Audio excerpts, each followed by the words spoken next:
Al Capone. They went after him as a mobster.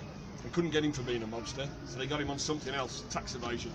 So let's start looking at applying minors with alcohol. That is an offence, a criminal offence, and you'll attest to that.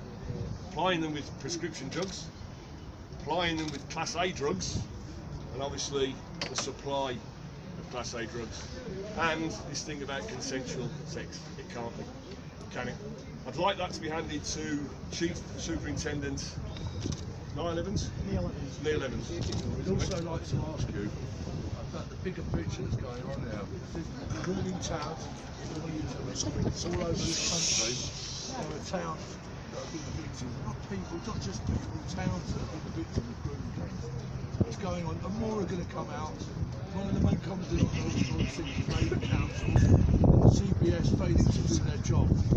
Even with yourselves, you'll probably realise yourself that the police put these cases up and the CBS keep bouncing them back. We want to know why the CBS are bouncing them back. Who's giving the orders to bounce these things back? Because the CBS and the police and the councils in this town are all supposed to be working to protect our children in all of these towns, and they've failed in their duty of care, and it's negligence. And we will be looking going forward to try and take a court case in anywhere we can about the failure of duty of care, the failure of negligence, corruption today, corruption. Because at the end of the day, the way I see this is organised crime. Yeah. Okay? The organised crime is you've got people going out there, grown adults going out there, procuring young children and putting them into the sex trade. And this is what it's trafficking them as a commodity. It's paedophilia and it's child rape. And they're trafficking these children from one town to another. The research that we've done shows that the children from Telford are turning up in Rochdale, and the children from Rochdale are turning up in Telford. We can prove this going forward. All of these towns, these children are being trafficked. And you need to do something about this because it's going on your watch and it's still happening today on your watch. And Linda would like Shame on you. Can I ask you?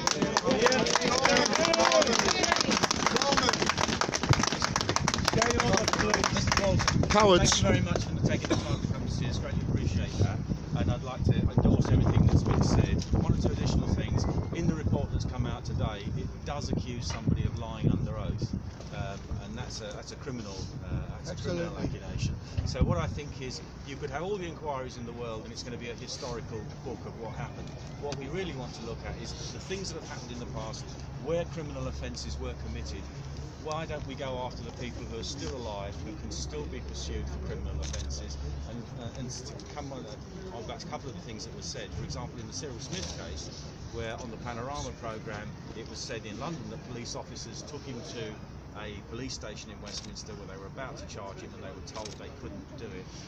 And I know this may not necessarily be your area of jurisdiction, but we need to get to the bottom of, if people were given those orders not to prosecute, how was that actually lawful or legal? Were not you obliged to prosecute?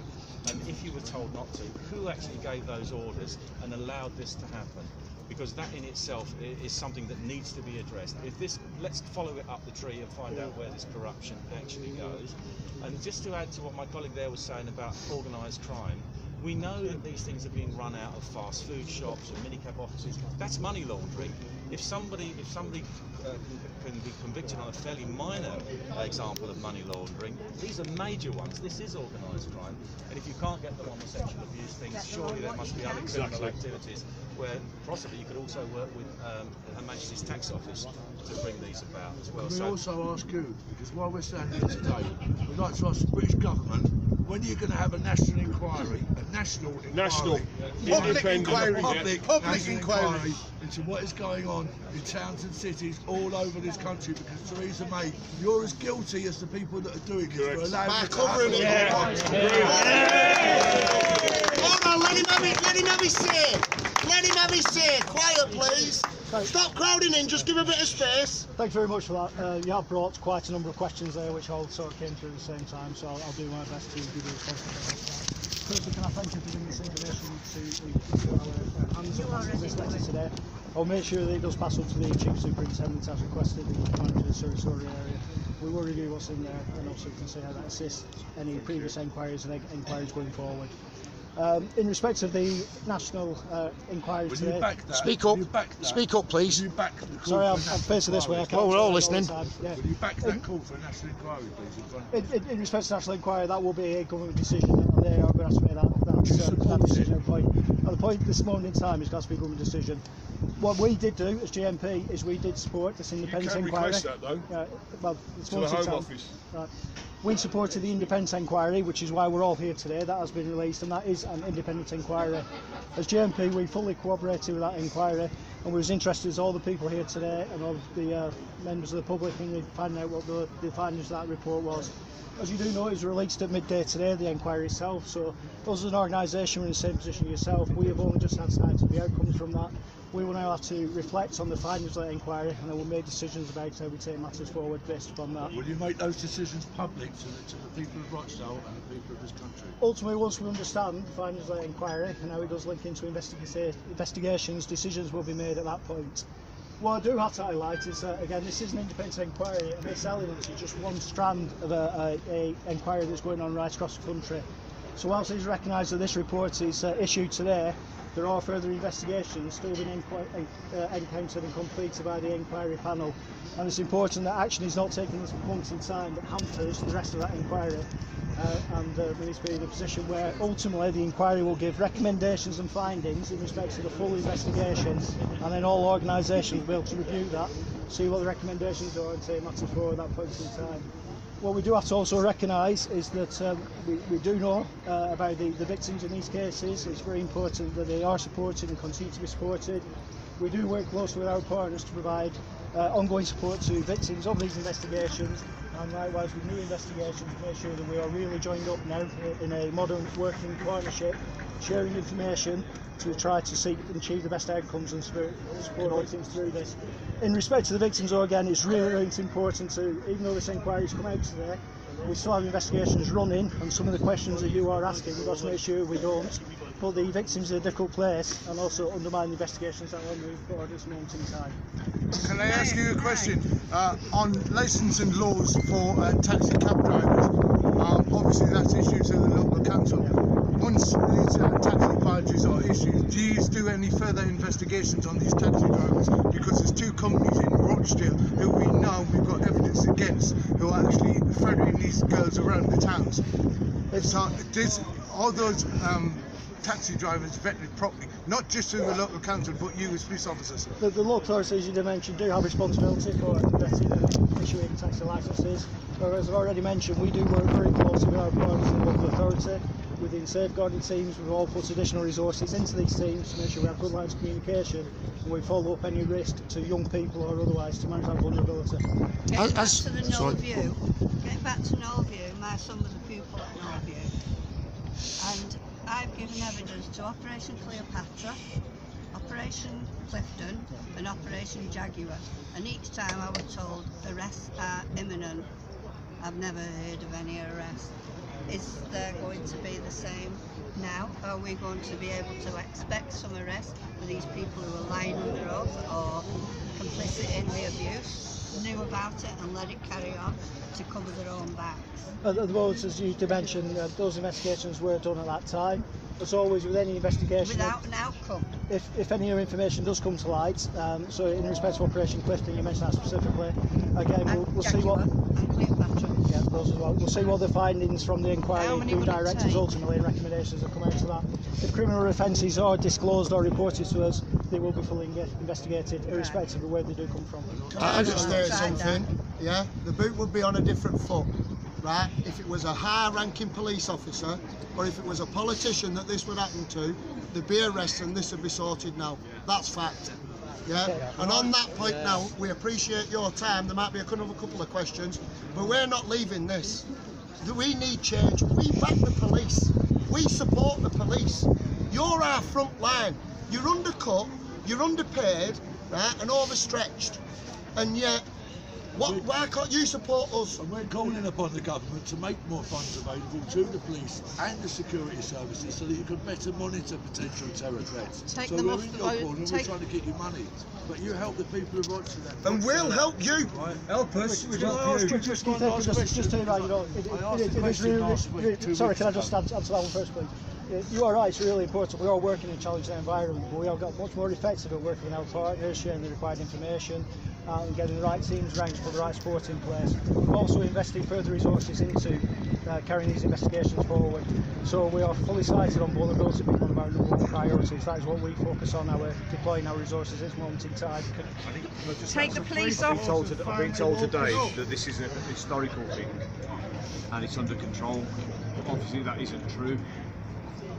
So are there investigations going on about current cases at the moment, or are you saying it is a historical thing? I'm not saying it's a historical thing. We have been historical cases which we are cited of, and we still do investigate historical cases when they are brought forward. Likewise, we still have investigations running at this moment in time. If a criminal matter is reported to us, we will investigate it. Do you have police out on the ground now doing anything about what's happening now? Being proactive. Not talking about things that happened 8 years ago or 10 years ago. I feel more touched on that. Both ourselves, local authorities and key partners have put together specialist teams who investigate this nature of crime, provide wraparound support for the vulnerable victims, and we do take proactive operations in respect of pulling the investigation through and tracking down offenders, and also in respect of going disrupting activity where this may be happening. Can I ask a question? Sorry, can I? Yeah, just one more quick. Just one question. Has political correctness put the rank and file of the police, turn them into? I'm sorry to say this, but cowards. Has the political correctness turned the police into cowards? No, not at all. I would vehemently dispute that. You know, we are here to do a role. We're here to protect vulnerable people, and we will investigate everything to the best of our ability. Can I Well, I ask disagree. one question? How many of the police officers in Rochdale work for the council? I'm led to believe, Linda. Yes. Yeah. What was it you said to me, Linda? There was investigation being done by civilian staff. That might How be many civilian police officers work? we don't have civilian police officers working directly for the council. We don't have police officers working directly for the council. You know, the police officers work for Greater Manchester Police, and in due course working for the Mayor of Greater Manchester. However, we do work closely with our partners. We do pool resources where available, so that we can get the most effective response to support vulnerable people and carry investigation. There's local authority. We do have specialist providers around providing. Specialist providers. Is this private security firms? No, not at all. You just elaborate on what our partners. You sure there's no private security firms? Because I'm just in the process of putting a tender in for one. So Well, that's certainly something that's not happening. That's what happens behind the scenes. You appreciate that, you know, I have answered a lot of questions in most in time. We are very busy. You know, I do have a day role to continue at this moment and continue running this district. Can I thank you for bringing this information to our attention? I think I would appeal, you've highlighted the importance of communities working with the police, and the way we work together, as you raise yourself, that flow of information, working together, highlighting where there is risk and vulnerability, that gives us our best opportunity to work together and deal with it. And can I just say, sir, this is great you coming out and doing this, and we're all really appreciating what you're doing, but this happened at Telford. We want to see more than just a geezer with nice little badges and lapels. We want to see action. Your words are great, but where's the action? I can appreciate that. I can assure you there is action going ahead all the time in Rochdale, as I have already expressed, and across Greater Manchester and across our colleagues in other force areas. Again, can I just thank you for your time, answer your questions. Telford has released. Thank you for coming out facing us. Thank you. Excuse me. Thank you. You're amazing.